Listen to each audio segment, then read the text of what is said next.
This is as embarrassing a loss as you'll get for the Celtics. And they just can't be trusted. They cannot be trusted. My fault. My bad. I'll talk about it right now on the Locked On Celtics podcast. Be ever ready. Recognize the city of champs. Boston, baby, we do what you can't. Locked on number 18, Tatum and Brown, J-team, step back. We gon' wet that and slay teams. Of course, the Celtics, who else could it be? Screaming like KG with the Larry O.B. Karalis above average, assessing the team status. Best daily pod, no cap, salary matching. Clutch like Bird the DJ, keep John on replay. Prime time, dapping up the truth on the sideline. Raining J's, how it started, raising banners, how we finished. Locked on Celtics pod, home of the winners. B. Hey there, welcome back to the Locked On Celtics podcast right here on the Locked On Podcast Network, where it's your team every day. And I'm here for you every day, even after this loss, with a free, fresh podcast dropped directly to your device. So whichever device you use, whichever app you use, subscribe there. Subscribe on YouTube, watch the show there. Hop in the comment section. Would love to hear from you. I'm John Karalis. I used to play back in the day. Now I cover the Celtics for Boston Sports Journal. And today I'm talking about a Game 5 loss. A loss that I did not expect, 119-117 to the Atlanta Hawks. I didn't see this one coming at all. I thought I had a pulse on this entire series, and it's because I trusted the Celtics to be better, to have learned their lessons from the past, to have figured things out and apply those lessons. And I was wrong. Today's show brought to you by the Game Time app. Create an account. Use the code LOCKEDONNBA for $20 off your first purchase. Last-minute tickets, lowest price, guaranteed. Atlanta Hawks fans are getting to use the Game Time app because there's a game there all of a sudden. In fact, there's not only a game there on Thursday, there's a Janet Jackson concert on Thursday. And as of right now, I haven't seen what's going to happen between when that concert's going to play, when the Celtics are going to play. I'm looking at I'm trying to look at the schedule right now, and it just says TBD. And there's no clarity here on what's going to happen on Thursday. This sucks. I don't know what's going to happen. Are they going to play an afternoon game and then try to do their concert later? Are they going to put both shows on at the same time? Are they going to move Janet Jackson to the next day? If they have to play this game in the afternoon and it's a stupid Thursday matinee, the Celtics would deserve that. The Celtics would deserve a crappy game like that after the effort that they put down. I'll talk about some of the key things that went wrong. I'll look at the offense, all that stuff. I just feel like this first segment is a venting segment. And I said yesterday on the podcast, if they lose this game, I'm going to light into this team, because I guess that shows I had a little bit of doubt in me somewhere, even as much as I was believing that the Celtics, I really thought the Celtics were going to blow the doors off of the Hawks. The Celtics are better than the Hawks at every position. They have advantages at every position. I gave the Hawks the respect of being a bad playoff team in a bad matchup, but still being good enough offensively to steal a game and take a game. Celtics in 5 made perfect sense. I was not alone in saying that. A lot of people said that. I believed it with all of my heart because I thought the Celtics had learned their lessons, that you don't mess around when you have an opportunity to close out a playoff series. Jayson Tatum, after the Game 4 win, sat there in front of reporters at the State Farm Arena and said, he listed off, that we relaxed after we beat Milwaukee in Game 4, we relaxed, came back and lost Game 5. After winning Game 5 in Miami last year, coming back, relaxing, instead of feeling like our backs were against the wall, lost and had to go win a Game 7. He talked about that and said, we're going to be ready. we are not going to make things harder on ourselves. And I believed him. I thought the Celtics coming into the playoffs had learned these things, had figured things out. And you know what? It's my fault. My fault for trusting these guys. It's my fault for believing that they had actually turned a corner. This Celtics team cannot be trusted with prosperity. They are great with adversity. They thrive with adversity. When their backs are against the walls, they are great. I compared it to somebody who's broke. And that person is willing to work 3 jobs and drive an Uber, pick up a fare here or there along the way between jobs to hustle. The Celtics, when their backs are against the wall, when they're broke, they'll find ways to make money. They are great with adversity. But when that broke person makes their money and saves enough to buy a house, that person doesn't buy the house. That person goes to the casino and puts it on the roulette table and bets it on green and loses. That's the Celtics. When they get the prosperity, they're up 3-1. And in game 4, they held off a hard-charging Hawks team. I thought this Hawks team had that one charge that was great. I didn't expect that game to go easily for Boston. I thought they'd come out here in the first quarter, which they did. They came out strong. I thought the Hawks would come out strong. They did. And then I thought the Celtics would answer. And they didn't. They kind of hung around. They had a great second quarter. I thought, hey, momentum in the second quarter. Maybe it's the third quarter. Come on the third quarter. Drop a hammer on them. 12-0 run. Nope. Can't do that.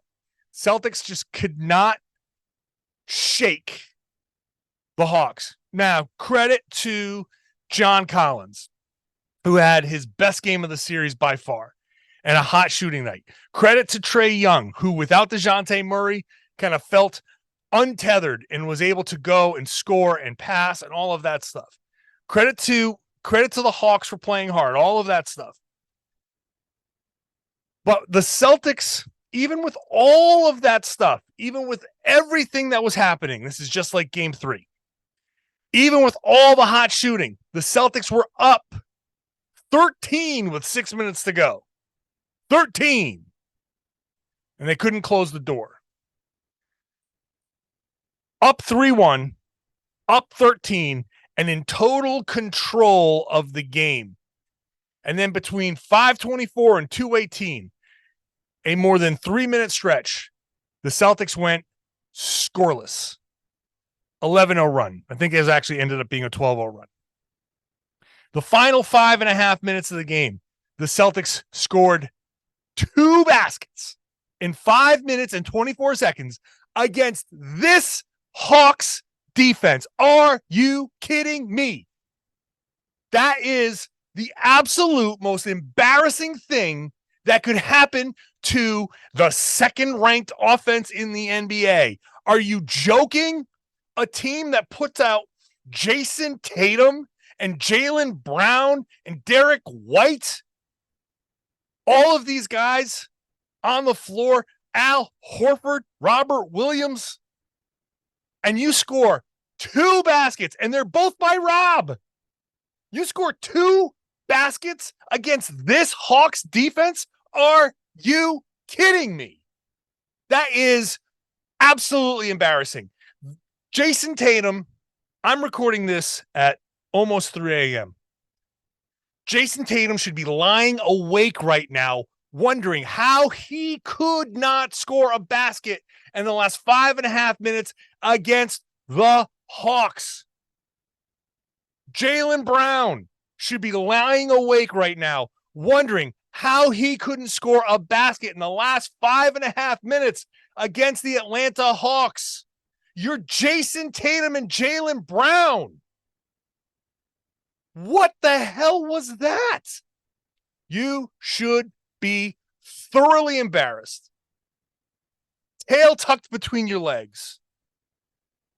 I cannot believe that this team, after Tatum sat there and said, we're going to be better, we've learned our lessons, came out with that effort, with that fourth quarter finish.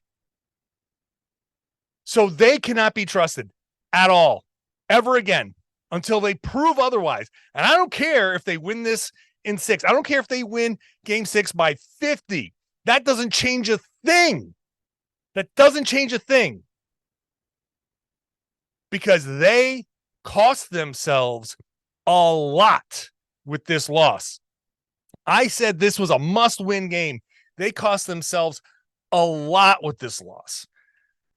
I'll talk about exactly what they cost themselves. And a look at this offense down the stretch. That's all coming up next. First, let's talk about the ultimate pro basketball GM. You want to run a basketball team? You think you can do it? You think you can do it better than some of the, like Brad Stevens? You think you could have made some better moves? All right, prove it. Go to the ultimate pro basketball GM, download the game, and you can manage every strategic aspect of a franchise. You can play through seasons, leading your franchise to glory, build a dynasty. And in the simulation, you're responsible for dealing with personalities. These players in the game have personalities that you have to manage. You got to hire a coach and a staff. You got to trade the players. You got to make your draft picks. You got to train them and make them better, and just go through the ups and downs of the season. It's all in a challenging and realistic game world. Ultimate Pro Basketball GM is completely free, playable offline, play on the go as you want and when you want to. I know there's been a lot of trash talking as the Locked On NBA hosts have been going back and forth. I'm not a good GM. I've never claimed to be a good GM, and that has been proven. But you could do better than that. If you, Locked On Celtics listener, want to go check it out, you get a 100% free boost to your franchise when you use the promo code Locked On in the game store. So make sure you check it out. Download the game, visit probasketballgm.com, or scan the code over here on the YouTube. If you're watching me on YouTube, I'm pointing at the code that you've obviously seen on the screen for the past minute or so. But scan that, probasketballgm.com. It's the ultimate basketball GM. Start your dynasty today. Today's show also brought to you by Ibotta. You're going shopping. You're buying a bunch of stuff every week. Groceries, school shopping, something for your kids, something for your wife, something for your pets. Why not get money back for the shopping you're already doing? You can earn cash back on every trip. Ibotta gives you cash back on hundreds of grocery items, from produce to personal care to pantry goods. You can link your loyalty account or upload your receipt after you shop to get your cash back. Super easy. The average Ibotta user earns $120 a year in real cash back. That could cover the cost of a whole shopping trip. Or you can use your cash back to save money on a flight that you've been trying to check out. Maybe you want to go to one of the Celtics playoff games on the road, or a fancy dinner that you've been craving. Typical basket of groceries was over $50 more expensive at the end of 2022 due to inflation. You can earn 2.5 times that in cash back from Ibotta, even more, depending on how much you use it. So Ibotta is offering you $5 just for trying Ibotta by using the code Locked On when you register. Go to the App Store or Google Play Store, download the free Ibotta app, and use the code LOCKED. That's IBOTTA in the Google Play or App Store. Use the code LOCKED. Boston Celtics lost a lot more than just a game here, because now there's a game 6 in Atlanta. So the Celtics aren't just playing an extra game, which, by the way, that extra game is meaningful. That's 40 minutes on Tatum, on Brown, on Al Horford. That's minutes. That's miles. That adds up no matter what. And every time you play a basketball game, an unnecessary game at that, there's a chance that, I don't know, a stray elbow catches somebody in the cheek and breaks somebody's face, like it happened to Jaylen Brown randomly one day. You can land on somebody's leg. Injury can happen. A fight can happen. Anything can happen in that extra game. So now the Celtics put themselves at risk. You got to get up into a plane. You got to get down off that plane. Pressurized cabin. 2 flights. Pressurized cabin causes or exacerbates inflammation. Okay? It's not great for the body. So every flight you can avoid, you'd like to avoid it. But they got to go do it now. They've given up days off. Instead of celebrating this win, having Wednesday off, Thursday off, Friday off. Obviously, there'll be practices, but they can prepare for the Philadelphia 76ers. Now, they don't have those 3 days off. They've got a day off tomorrow to fly, or today when you're listening, to fly to Atlanta. They have a game. They're going to fly back, and presumably if they win, they have a day or two to get ready for the Philadelphia 76ers series. So they lose days off where they could have relaxed, and they lose the days off between games 2 and 3 because there were 3 days off between there. So they've given up like 4 days off because of this.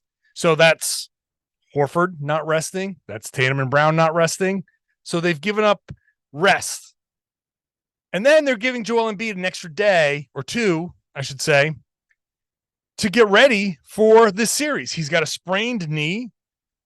They're giving him this chance to play, get a couple of days off, I should say, and then play on Monday instead of Saturday. So they really are, I think, going to regret this loss in the long run. They have simply, I'll just wrap it up by saying this. I'm not going to believe them when they say they've learned stuff from the past. They haven't. This is a team that still can't handle prosperity. They're still the exact same team, no matter what. Okay. If they win this by 50, if they go and sweep the Sixers, I still don't believe it. Okay. Because there will be some extenuating circumstance. As soon as you sit there and you go like, okay, fine, I'll believe you. They'll go in there and win the first 2-3 games against Milwaukee or Miami or New York or whoever the hell it's going to be. And you feel like, okay, they're cruising. They've won 7 playoff games in a row. And then they'll piss away 3 straight games and get you. It's like they're waiting to suck you in. And then you go, okay, fine, I'll believe you now. And as soon as you say that, boom, they got you. What the hell is going wrong with them in the final 5 minutes of the game? The Celtics turn into just bumbling idiots in the last 5 minutes. I don't understand what happened to a team. The Celtics shot 2 of 7 over the last 5 minutes of the game. 2 of 7. Turned the ball over 4 times in the last 5 minutes. 4 turnovers in the last 5 minutes. That led to 8 Hawks points plus a tech against Jayson Tatum, which was a crap tech. But in the midst of that meltdown, you get no benefit of the doubt. You get no benefit of the doubt to complain. You're in the middle of a meltdown anyway. I don't think he deserved the tech. And who knows, maybe he'll get rescinded, but they can't take that point off the board. And who knows what happens down the stretch if Trae Young is in that exact same situation and it's tied rather than down 1. Does he still take that shot? Yeah, probably, actually, knowing Trae Young. But still, in the last 5 minutes, the Celtics completely lost their poise. The Hawks, over the last 5 minutes, 5 of 8. 3 of 5 from 3. 5 of 5 from the line. No turnovers. Free throws. Just by the way, Celtics, 7 of 13 from the line. Forget everything that I just said. Hit your free throws, win the game. I don't understand that one at all. Jaylen Brown, 1 of 5 from the line.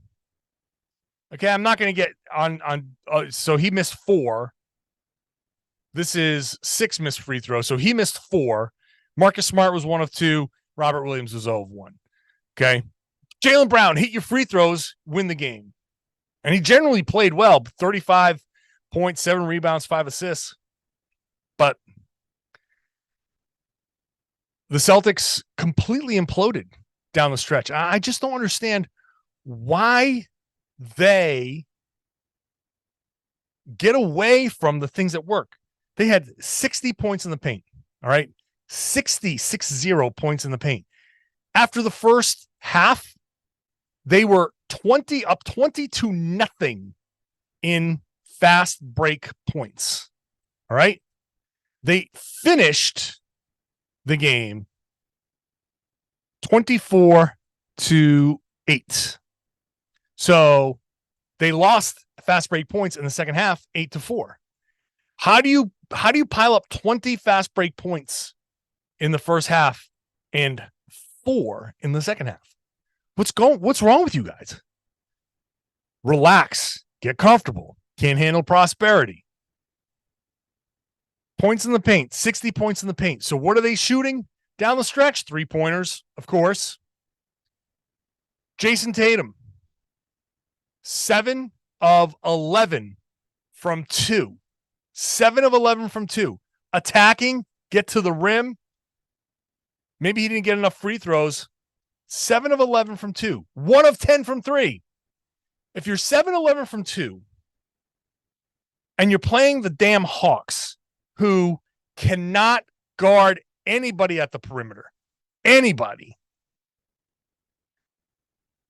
and struggle to help, struggle to make good decisions. The Hawks have been allowing, now for 5 games, they've been allowing a parade of Celtics to get to the rim. It's no secret here. We all know that they suck at stopping other teams. They suck at stopping the Celtics from getting to the rim. Why take 10 3-pointers when you're not hitting? At what point, at 1 for 6, at 1 for 7, like at what point do you say, hey, you know what? I've been getting to the rim really, really easily. I have not been hitting my threes. Well, why don't I just keep shooting? What are you doing? I heard Scalabrini talking about the Celtics playing on their heels down the stretch. This is a team that, again, you see the Hawks in front of you and the defenders that they have in front of you, and you're backing up. They're doubling you, and you're backing up. You're like, oh, no. Oh, what are you doing? It's one thing to say, okay, I'm going to invite the double team and pass out of it, and then somebody's going to attack, but they weren't even, no one's coming to the ball. No one's making themselves available to be open. They're throwing passes directly into the hands of the person in front of them. The entire last 5-6 minutes of the Celtics of the game, the Celtics offense was just non-existent. They did nothing, and they haven't been playing great offensively all series long because they haven't had to play this tremendous. I talked about it yesterday on the podcast. This tremendous drive, kick, drive again, kick. Oh, you don't have to do that to break down the Hawks defense. You just drive. One person drives, you get to the rim. And if they do stop you, then you kick, make the right read. The Hawks defense is so god awful. I can't with this. I don't understand the last 5 minutes of this game offensively. And that's on everybody. That's on the players. That's on Joe Mazzulla. This is the feel that I was talking about with Joe Mazzulla. So one specific gripe I have with him. Last few minutes here, it's Celtics call a timeout with 4.5 minutes to go. It's in the middle of this run. So the timeout does nothing to stop the run. So it's not one of those I call a timeout, stops the momentum. It did nothing to do to stop that. Trae Young hits a 3-pointer with 3:18 left, cuts the lead to 6. And instead of looking at this situation, understanding what he had in front of him, Joe Mazzulla lets them play it through. And it becomes an 11-0 run. They come back to tie it. They take the lead. The Celtics had 3 timeouts left. After that basket, 3:18 left. Call the timeout. You're losing that timeout anyway. It's the use it or lose it. You get 7 timeouts during the course of the game. In the last 2 minutes, however many you have left, some of them are automatic. You're going to lose a couple along the way because you got to take the TV timeouts. You have 4 left. Well, once that thing goes past 3 minutes, you got 2 left now. So use them. Trae Young hits that 3 with 3:18 left. Cuts the lead down to 6. It went from 13 to 6. Even though that timeout at 4:31 didn't do anything, call it again. So use it or lose it timeout. 3:18 left. Call a timeout. Set up a play. Draw something up. Get something going to the rim and say, and maybe you stop the run. Realize that these guys are playing a little passive. Sit them down. Let them rest a little bit. Light into them. You guys are playing passive. You guys are back on your heels. You're letting them dictate the pace. Get out there. You dictate the pace. You go out there. You take it strong. They can't stop you. Simple. He doesn't call that timeout. The Hawks keep going on their run. He loses the timeout. So that's a feel for the game thing. That's a situation. Now, would that have changed a lot? I don't know. I don't know what would have happened. But if you come out and you score a basket and you get that lead back up to 8, now you are a stop and a fast break layup away from double digits again. So that's just an opportunity that fell by the wayside. The offense down the stretch is on Tatum and Brown and whoever else is out there. Smart, Derek White, everybody, because you know what works and you didn't do it. And it's on Joe Mazzulla as well. I don't know why Blake Griffin was in the game. I don't know what that decision was. Maybe Al Horford looked tired and he still wanted some size, but I don't know. That wasn't helpful. Let's take a second. We'll get into some of the other individual stuff down the stretch here. First, let's talk about the Game Time app. You want last minute tickets? Hey, you might be looking for last minute tickets to a Game 7 right now. I didn't think I'd be saying that, but here we are. So if we come to that, use the Game Time app. If you're in Atlanta, if you're a Celtics fan around Atlanta and you didn't get to one of the other games, and now you think, hey, here's a chance for me to get to a closeout game, the Celtics maybe will turn things around for Game 6. Get the Game Time app. You don't have to plan months in advance. The Game Time guarantee means you're always going to get the best price. If you find tickets in the same section in row for less somewhere else, they will credit you 110% of the difference. They've got flash deals. They got easy to find and buy tickets for every kind of event. And it's not just for sports. You got the shows, you got musicals, comedies, theater, all of that stuff. It's all there. You can get an image of the seat before you buy, so you know exactly what to expect. You get the tickets in a matter of seconds, 2 taps, boom, you're all set. And they're sent directly to your phone. So you never have to dig through your email.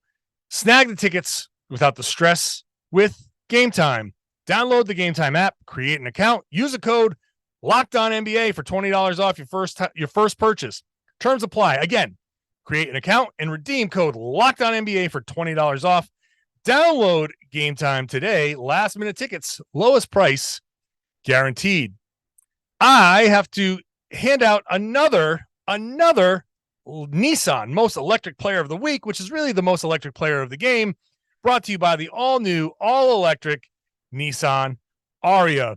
And I don't know, this is a tough one to pick here from this game, but I'm going to say Malcolm Brogdon is today's electric player because that second quarter, he was part of the massive run in the second quarter, and I don't know why he wasn't in the game longer or later, but in the second quarter, he was absolutely electric, brilliantly fierce, stunningly powerful. Malcolm Brogdon had a huge hand in the Celtics going from down 5 to up 13. He had 10 points in the second quarter, plus 2 assists, plus 2 rebounds. It was an absolutely electric performance, buoyed by Jaylen Brown's 12 points. But I think Malcolm Brogdon was electric and probably should have seen more playing time. Is another criticism I have of Joe Mazzulla. The 2023 Nissan Ariya packs pin you to your seat power with premium intelligence, all in one electric vehicle. The all-new, all-electric 2023 Nissan Ariya, the electric vehicle for people who love to drive. Shop now at nissanusa.com. Couple of let's just run down some of these individual performances here. I gotta say Marcus Smart was not helpful down the stretch. I feel like once again, when the Celtics lose their minds in the final stretch like they did in this game, I feel like there's always somebody who's trying to do something that benefits the team, and it's just not going the right way. So Marcus Smart he's on Trae Young. He's ready to make one of the Marcus Smart plays, which he does. He slaps he's timing things out. He's really, really good at watching that dribble. And as soon as that hand goes, he strikes, pokes the ball away, dives for the loose ball. They call a foul on him. That's unfortunate because I don't think there was a foul there. I have to go look. I haven't looked at that play again. I saw it in real time. I saw it live. I saw the replay. I wasn't sure where the foul was, but they called it. But then later on, the Celtics are down 2, and the Celtics are bringing it down, and they don't call a timeout, right? So they have this opportunity to run a play against a defense that's not set, because Saddiq Bey, I think, was off the floor. Clint Capella was off the floor. And the Celtics didn't want to run or didn't want to call a timeout to get Capella in there. That gives them a better chance at the offensive rebound. They didn't want to have Saddiq Bey in there because Bey is, even though he hasn't been playing great defense, he's theoretically a defender. So I understand not wanting to call the timeout there. And the Hawks had only 2 team fouls, so there was no real threat. I didn't think they were in the penalty. It was, I don't know if they committed a foul in the last 2 minutes. So actually they didn't. I know they didn't, because Marcus Smart sets a pick on, I believe, John Collins, and Collins hits him and Smart flops and draws the foul. But it was a meaningless drawn foul, because it feels like Smart was trying to make a play there, but all it did was stop the clock. All it did was get Saddiq Bey in the game. And not that it mattered very much, but the Celtics, or maybe it was a 1-point game, whatever it was, the fact that they were trying to go up against a non-defensive unit against the Hawks, even more non-defensive, the fact that he made that play is just almost like a rare kind of mental mistake from Marcus Smart. And, he had a late turnover. It was not a good end to the game for Smart. So those types of plays, just mind boggling. Who else? Al Horford. What's wrong with Al Horford? Why isn't Al Horford shooting the ball? I don't get it. He's been so key to the Celtics' success, in part because he shoots the ball. And it seems like he's turning down shots the whole series. Maybe he's just focused on the defense, but I just shoot the ball. I'm just saying, Al Horford, just shoot the ball. I've already talked about Tatum, who just had, in a closeout game, your superstar has to be better than that. You just have to be better than that. Derek White was really good for a long stretch, but then in the second half, well, what was he in the second half here? Derek, well, no, he actually 13 points in the second half. It was the fourth quarter that he didn't do a ton down the stretch. I feel like he could have been more aggressive. He got to the rim. He got into the lane. He was hitting his floater. He looked like he had it going on. I thought Derek White could have scored 25 points. He ended up scoring 18 in this one, but I thought he could have scored a whole lot more. He could have made up for Jayson Tatum's bad game himself. I already talked about Malcolm Brogdon in the electric player. I thought he was really good and should have played more. Robert Williams had a decent game. Sam Hauser hit a couple of shots. Honestly, it was the offense down the stretch that cost them this game. They relaxed. They blew it. I didn't care. I didn't care that John Collins was 4 of 9 from 3. Hey, that's talk about outlier games all the time. That was an outlier game. I didn't care that Trae Young was on his way to a 38-point, 13 assist game. That didn't matter. All the Celtics had to do down the stretch was trade baskets. That's all you had to do. Even if you didn't want to play defense, all you had to do was go down on the offensive end and make baskets. All you had to do over the last 6 minutes, 5 minutes of the game was trade baskets. Even if they came down and were hitting threes and you were hitting twos, not enough time for them to make up 12 points if you're just trading baskets. That's all you had to do. They couldn't even do that. Now there's a risk. Now you're getting into weirdness territory. The Celtics are 100% better than the Hawks. They're 100% better than the Hawks. They have, like I've said millions of times, they have every advantage over the Hawks. They can score basically every time down the floor. And the only reason that they don't score is they just miss shots. Okay. Now, obviously, that's an exaggeration. The Hawks are going to block some shots and play good defense from time to time, but you get my point. The Celtics should be scoring at will. They should be putting up 130, 140 points a game against the Hawks. They're better. Everybody admits that they're better. All the Hawks people know that the Celtics are better. Locked on Hawks, they know that the Celtics are better. Everybody knows the Celtics are better. The Celtics are worlds better than the Hawks. Hawks have a great offense. They show that in game 3. Congratulations. That's the game I thought you were going to win. This game should not have been a win for the Hawks. Should not have been. The Celtics blew it. Now you're getting into weirdness territory because DeJounte Murray comes back and maybe he's pissed off and maybe John Collins has a little bit of a carryover. Maybe DeAndre Hunter has a bit of a carryover, and the Hawks at home, maybe they play well. Maybe you start getting that Sadiq Bey great game, another Bogdanovich great game, another DeAndre Hunter great game, and now you really, really, really in a dogfight. I can't rule out a game 7. I can't sit here with the confidence that I had over the first 4 games and say, yo, Celtics going to walk into Atlanta and smoke them. They should walk into Atlanta and smoke the Hawks because they're that much better. The Celtics should go to Atlanta and win that game by 20. They should. Will they? I don't know. Celtics could lose, very easily could lose, because they've messed around now, and they've given a team life that shouldn't have had it.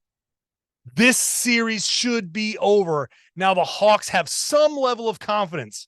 Now Trae Young, for all of my stuff that I've said about Trae Young, the one thing he can do is get hot. He puts up a ton of shots. He's got a high usage rate. If you let him get feeling good, he's going to do what he did in this game.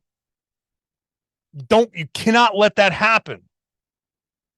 Now they've given him some confidence. They've given a lot of these guys some confidence. Now there's a belief factor in Atlanta. And the Celtics are all pissed off, and they should be. They should be embarrassed. And now they're trudging down to Atlanta. They didn't want to go back down there. Mess around down there, and now you got to come back for a game 7, which would just be the worst. It would be the worst. The Hawks take you to 7? I don't know. I don't think the Celtics are going to lose this series. They should not lose this series. but you're getting into weirdness territory, and now you got to go down there in game 6, and you got to take care of business. Now, the good thing is, like I said at the beginning, and I'll wrap it up like this. The good thing is the Celtics are great when it comes to adversity. When their backs are against the wall, they're great. I trust them 100% when they need to step up, because not stepping up will be the end of their season or put them in a bad situation. I don't trust them when they're comfortable, and because they love being comfortable. They just love being comfortable, and they'll do anything they can to stay comfortable, even if that means lose a game.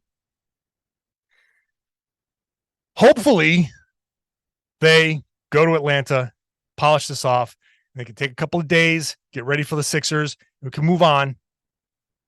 And it's all about matchups in the next series, and what the Celtics did against the Hawks has no real bearing about what they do against the Sixers.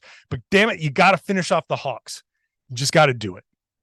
I'll be back tomorrow for more, of whatever this game was, and looking ahead to game 6. So subscribe wherever you get your podcasts. Watch the show on YouTube, comment there. Funny how a lot of Hawks fans are suddenly in the comment section. Funny to see Hawks fans who weren't here at all throughout the entire series. Now they're flooding the comment section. Ain't that something? So hop on in. Got to fight them off, right? So do that and share the podcast. Tell your friends and family that they should be listening to and watching the Locked On Celtics podcast right here on the Locked On Podcast Network, your team every day.